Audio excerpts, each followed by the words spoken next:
Quand on part visiter le Louvre, on ne sait pas toujours que voir, que regarder. Il y a tellement d'œuvres à voir. Tout le monde veut voir la Joconde et la Vénus de Milo, mais elles ne sont pas les seules œuvres remarquables du Louvre. Bien d'autres nous attendent. La visite d'un musée est une chance car elle permet de nous mettre en contact direct avec les œuvres de beauté, ce qui va favoriser notre propre acuité visuelle et notre liberté de jugement. Une peinture ne se regarde pas comme une sculpture.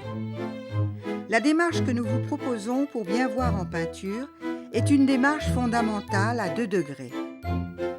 Dans la peinture, disait Cézanne, il y a 2 choses, l'œil et le cerveau.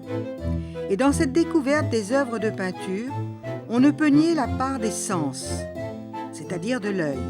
Mais il ne faut pas oublier celle du cerveau et du cœur, en un mot de l'esprit. Mais tout d'abord, se mettre en des conditions de découverte, c'est-à-dire mettre en veilleuse ses goûts personnels, ses préférences d'époque ou d'artiste, ses admirations pour telle ou telle œuvre. Bien souvent, nos choix, dans un premier temps, peuvent bloquer notre observation. Puis, se méfier de ses premières impressions spontanées, des jugements sans réflexion, des apparences, des complaisances des sens, qui nous portent à voir que l'aspect émotionnel d'une œuvre. Nous nous laissons d'ailleurs aller à ne retenir que les seules couleurs et à négliger tout le reste d'une composition.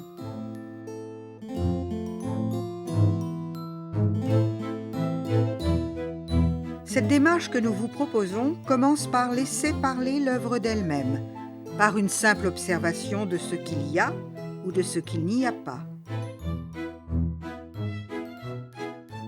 par la description des œuvres dans leur ensemble et en détail,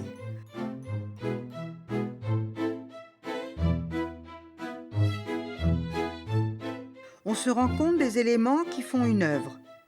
Vous vous apercevrez au fur et à mesure que vous avancerez dans votre visite que vous passerez naturellement du visible à l'invisible. Mais en ayant observé que cet invisible est fixé dans l'œuvre considérée. Un croisement de regards suffit pour nous dévoiler l'amour, par exemple.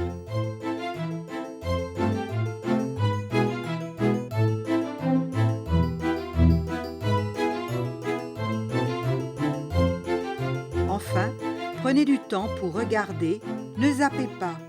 N'oubliez pas, le temps est un excellent indicateur du regard.